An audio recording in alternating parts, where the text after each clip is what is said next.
Mes enfants, rassemblez-vous autour du feu sacré. Que les flammes dansantes éclairent vos visages et que vos cœurs s'ouvrent à la sagesse des ancêtres. Je suis votre griot, gardien des mémoires, porteur des vérités qui traversent les siècles comme le vent traverse la savane. Écoutez bien. Écoutez tous. Car l'histoire que je vais vous conter ce soir n'est pas comme les autres. Elle vient des temps où nos aïeux parlaient encore directement avec les esprits, où chaque arbre avait une âme et où les conséquences de nos actes se manifestaient aussi sûrement que la pluie suit les nuages noirs. Que les ancêtres de nos lignées, que les gardiens de nos traditions, que les esprits bienveillants de la grande forêt et de la savane dorée nous accordent leur protection. Que cette histoire trouve un écho dans vos cœurs et guide vos pas sur le chemin de la vie. Silence maintenant, mes enfants. L'histoire commence.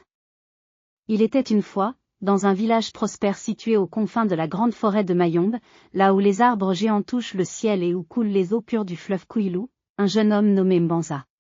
Son nom signifiait « celui qui rassemble », mais hélas, mes enfants, il allait faire tout le contraire de ce que prédisait son nom béni.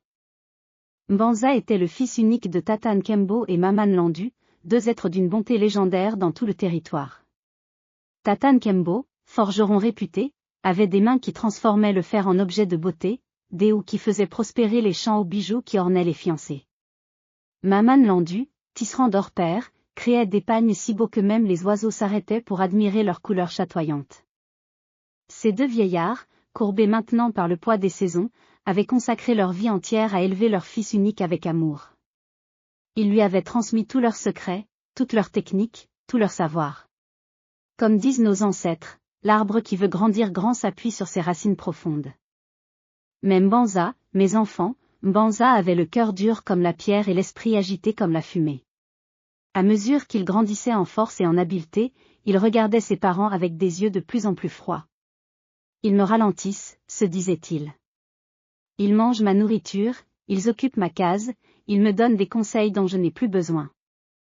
Écoutez bien, mes enfants. Car c'est ici que commence la vraie histoire, celle qui fait frémir l'âme. Un matin, quand les premiers rayons du soleil percèrent la brume matinale, Mbanza prit une décision terrible. Il regarda ses parents qui peinaient à se lever de leur natte, Tata Nkembo dont les mains tremblaient maintenant en tenant son marteau, Maman Landu dont les yeux s'étaient voilés avec l'âge. « Je pars pour la grande ville », leur annonça-t-il sèchement. « Je vais faire fortune. Vous vous débrouillerez. Mes enfants, vous auriez dû voir le cœur de ces pauvres parents se briser comme une calebasse qui tombe. » Maman Landu porta ses mains à sa poitrine et murmura, « Mon fils, comment peux-tu abandonner ceux qui t'ont donné la vie ?» Tata Nkembo, les larmes coulant sur ses joues creusées, implora, « Mbanza, mon enfant, souviens-toi des paroles sacrées, celui qui oublie d'où il vient ne sait pas où il va. Ne nous laisse pas, nous sommes tes racines. » Mais Mbanza. Ah, Mbanza avait le cœur plus dur que l'écorce du baobab millénaire. Il rassembla ses affaires, prit l'argent de ses parents, oui, mes enfants, il vola même leurs économies. Et partit sans un regard en arrière. Il marcha, il marcha, il marcha. Ses pas résonnaient sur le sentier poussiéreux comme des coups de marteau sur l'enclume du destin. Derrière lui, dans le village, ses parents pleuraient comme pleure la terre quand la sécheresse s'installe. Mes enfants, écoutez bien. Car les ancêtres veillent toujours, et les esprits de justice ne dorment jamais. Mbanza arriva dans la grande ville, les poches pleines de l'argent de ses parents. Il se croyait malin, il se croyait libre. Il s'installa dans un quartier bruyant, dépensa son argent en plaisirs futiles, en boissons qui brûlent la gorge et en compagnie qui flatte l'ego. Mais écoutez bien. Comme disent nos sages, l'arbre qui pousse sans racines finit toujours par tomber. Au bout de quelques lunes, l'argent était fini. Mbanza chercha du travail, mais ses mains, habituées aux outils de son père, ne savaient rien faire dans cette ville de béton et de métal. Les gens le regardaient avec mépris, « D'où viens-tu, étranger ? Qui sont tes parents ? Quelle est ta lignée ?» Et Mbanza, honteux, ne pouvait répondre. Il avait coupé ses propres racines. La faim vint le visiter. La solitude devint sa compagne. Il dormait sous les ponts, mendiant quelques pièces aux passants indifférents. Mais ce n'était que le début de son épreuve, mes enfants. Une nuit, alors qu'il errait dans les rues obscures, cherchant un abri, il entendit une voix étrange qui l'appelait, « Mbanza. Mbanza, fils ingrats. » Il se retourna et vit une vieille femme aux yeux brillants comme des étoiles. C'était Mama Kimpa, l'esprit protecteur des parents abandonnés, celle qui veille sur tous ceux qui souffrent à cause de l'ingratitude de leurs enfants. « Tu as abandonné ceux qui t'ont donné la vie, » dit-elle d'une voix qui résonnait comme le tonnerre lointain. « Tu as craché sur l'amour qui t'a nourri. Maintenant, tu vas apprendre ce que signifie être vraiment seul. » Elle leva sa main ridée vers le ciel étoilé et prononça ces paroles terribles, « Que tes yeux qui ont refusé de voir la souffrance de tes parents se ferment à jamais. Que tes pieds qui ont fui le foyer familial te mènent dans la brousse profonde. Que tu connaisses la vraie solitude, celle de l'homme sans famille, sans ancêtres, sans racines. Mes enfants. Ah, mes enfants. » Ce qui arriva ensuite glace le sang dans les veines. Aussitôt les paroles de Mama Kimpa prononcées, Mbanza sentit ses yeux se voiler. D'abord, ce fut comme un léger brouillard, puis l'obscurité totale l'enveloppa. Il était devenu aveugle. Paniqué, il tendit les mains devant lui, cherchant à tâtons son chemin. Mais ses pieds, comme maudits, le portèrent malgré lui hors de la ville. Il marchait sans pouvoir s'arrêter, guidé par une force invisible qui le poussait toujours plus loin. Il traversa les faubourgs, puis les champs cultivés, puis les premiers arbres de la forêt. Ses vêtements se déchiraient aux épines, ses pieds nus saignaient sur les pierres, mais il ne pouvait s'arrêter. Enfin, au plus profond de la brousse, là où même les chasseurs les plus courageux n'osent s'aventurer, ses jambes cédèrent. Il s'effondra au pied d'un grand fromager, complètement épuisé. C'est là, mes enfants, dans cette solitude absolue, que Mbanza commença à comprendre la graveur de sa faute. Seul, aveugle, perdu, il n'avait plus que ses souvenirs pour compagnie. Et quels souvenirs! Tous ceux qu'il avait voulu oublier revenaient maintenant le hanter. Il se souvenait de sa mère tissant à la lueur de la lampe à huile pour lui acheter ses premiers outils. Il se souvenait de son père se privant de nourriture pour qu'il puisse manger à sa faim. Il se souvenait de leurs mains calleuses qui le caressaient avec tendresse quand il était malade. « Mes parents, » gémit-il dans la nuit noire. « Mes pauvres parents que j'ai abandonnés. Comment ai-je pu être si cruel ?» Les jours passèrent. Mbanza, guidé par le seul instinct de survie, apprenait à reconnaître les fruits sauvages comestibles, à entendre le murmure des sources d'eau claire. Mais la solitude, mes enfants, la solitude était plus terrible que la faim. Écoutez maintenant, mes enfants, car c'est ici que la sagesse de nos ancêtres se révèle dans toute sa splendeur. Après de nombreuses lunes passées dans la brousse, Mbanza avait changé. Son cœur, durci par l'égoïsme, s'était attendri dans l'épreuve. Son esprit, aveuglé par l'orgueil, s'était ouvert à la vérité. Il comprenait enfin les paroles de ses parents, il saisissait la profondeur de leur amour. Chaque nuit, il priait, « Ancêtre de ma lignée, esprit bienveillant, pardonnez-moi. J'ai trahi l'honneur de ma famille.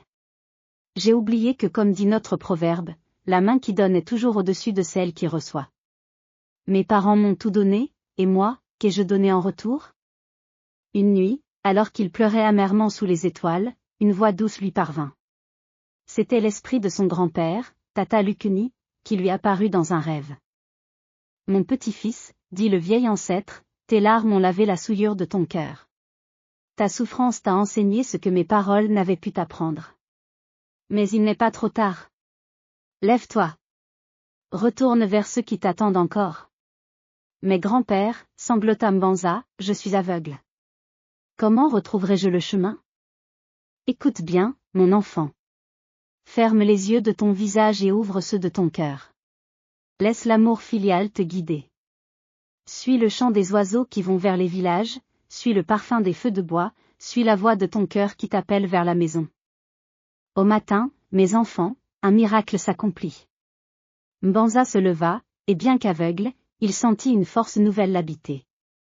Ses pieds trouvaient maintenant les bons sentiers, ses mains reconnaissaient les arbres familiers, ses oreilles percevaient les sons qui le guidaient vers son village natal.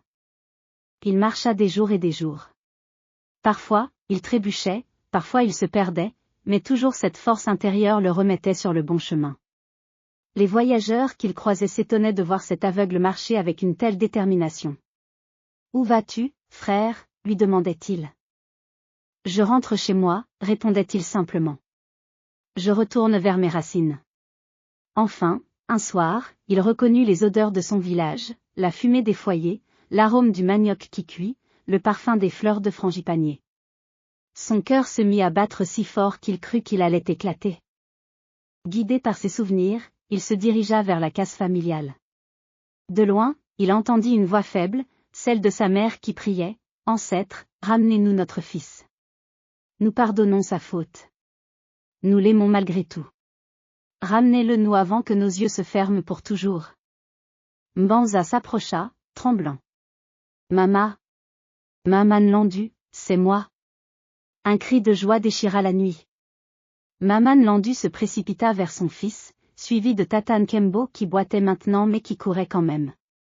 Ils se jetèrent dans les bras l'un de l'autre, pleurant de bonheur. « Mon fils. Mon fils. Tu es revenu, » sanglotait la mère. « Papa, Mama, » dit Mbanza en s'agenouillant devant eux, « pardonnez-moi. J'ai été un mauvais fils. J'ai compris maintenant que vous êtes mes véritables trésors. Acceptez-moi de nouveau dans votre cœur. » Et c'est là, mes enfants, que se produisit le plus grand des miracles. Au moment où Mbanza demanda sincèrement pardon, au moment où il reconnut sa faute et exprima sa gratitude, ses yeux s'ouvrirent à nouveau. La cécité disparut comme disparaît la nuit quand se lève l'aurore. Il put voir ses parents, vieillis, amaigris, mais rayonnant de bonheur de le revoir. Il put voir leur amour intact malgré ses fautes. Il put voir que l'amour des parents est plus fort que toutes les épreuves. Dès ce jour, Mbanza devint le fils modèle.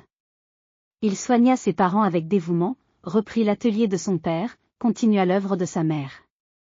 Il ne se maria que quand ses parents lui donnèrent leur bénédiction, et il éleva ses propres enfants dans le respect des ancêtres et l'amour de la famille. Il vécut jusqu'à un âge très avancé, et quand les gens du village lui demandaient le secret de son bonheur, il répondait toujours, « J'ai appris que comme le dit notre proverbe, celui qui honore ses parents vivra longtemps sur la terre. » Et aussi que l'arbre le plus haut n'oublie jamais ses racines. Mes enfants. Mes chers enfants. Que cette histoire résonne dans vos cœurs comme résonne le tam-tam dans la nuit. Respectez vos parents, honorez ceux qui vous ont donné la vie. Car ils sont vos racines, et sans racines, l'arbre ne peut grandir. Souvenez-vous, l'ingratitude est un poison qui empoisonne d'abord celui qui l'avale. Mais la gratitude, elle, est un baume qui guérit toutes les blessures. Que les ancêtres bénissent vos familles. Que la paix règne dans vos foyers. Et que jamais, jamais vous n'oubliez d'où vous venez. L'histoire est terminée.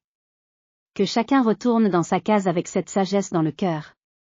Ainsi parlent les ancêtres, ainsi parle la tradition, ainsi parle la vérité éternelle.